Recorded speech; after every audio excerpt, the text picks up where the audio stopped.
ça, c'est parce que l'homme s'est fragmenté. Tout ça, c'est parce que l'homme n'est plus à l'écoute. L'âme te dit de quitter ta zone.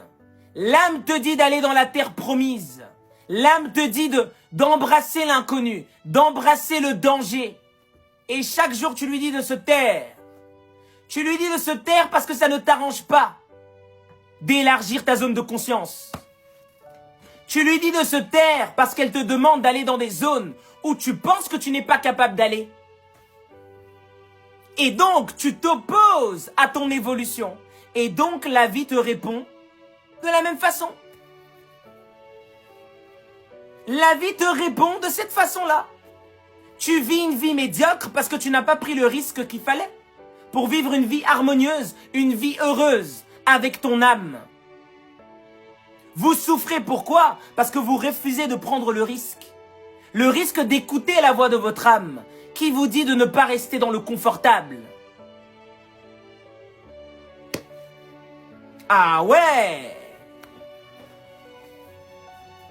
L'initié, pourquoi il avance? Parce que même s'il a peur, il y va. Même si on a peur, on y va. Même si on flippe, on y va. Toi, tu flippes et tu trouves des excuses. Donc c'est même pas tu ne veux pas abandonner direct. Tu trouves des excuses pour te conforter en te disant que non, bon, j'abandonne pas, hein, mais c'est trop dur. Donc tu essaies de prendre l'univers pour un con. Tu veux abandonner, mais en trouvant des excuses, des raisons. Non, je peux pas faire ça parce que, hein, c'est compliqué, ça demande trop de choses. Tu ne veux pas te dire clairement que tu es un lâche, c'est tout. La voix de l'âme vous parle. Arrêtez de me fatiguer avec vos messages. Comment écouter la voix de l'âme? La voix de l'âme te parle, mon ami. C'est parce qu'elle te dit ce qui ne t'arrange pas. Elle te dit des phrases qui ne t'arrangent pas. Donc c'est pour ça que tu viens m'écrire en me disant que Lio, concrètement, comment entendre la voix de l'âme? L'âme te parle, mon ami. Elle te dit des phrases.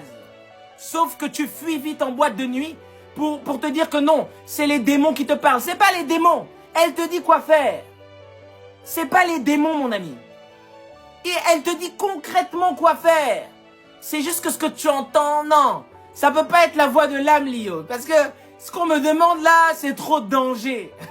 On me demande de faire des choses, vraiment, j'ai peur de le faire. Mais ne me dis pas que la voix de l'âme te parle pas. La voix de l'âme, elle vous parle tellement, tellement et tellement, qu'au final, tellement vous êtes embrigadés dans la vie du matériel, vous n'entendez plus rien. Vous n'entendez plus rien. Observez les gens dehors. Les gens courent. Ils se battent. Vous vous demandez qu'est-ce qu'ils cherchent concrètement. Qu'est-ce qu'ils cherchent? Ils cherchent en fait à se fuir. C'est tout, les gars. L'initié, toute personne là qui vient de rejoindre le live, si vous méditez chaque jour, est-ce que la méditation, c'est pas quelque chose de paisible? Est-ce que c'est pas quelque chose de merveilleux, la méditation? D'être avec soi-même, de s'écouter. C'est pas magnifique? Expliquez-moi pourquoi les gens fuient les moments de méditation. C'est parce qu'ils ont peur d'entendre la vérité. C'est tout.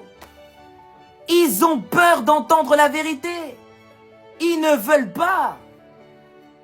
Ils préfèrent vivre une vie d'illusion, d'apparence, plutôt qu'aller dans la chambre secrète, d'aller dans le cachet pour apprendre à s'écouter. Qu'on se dise les termes, les gars. Non, c'est légendaire déjà.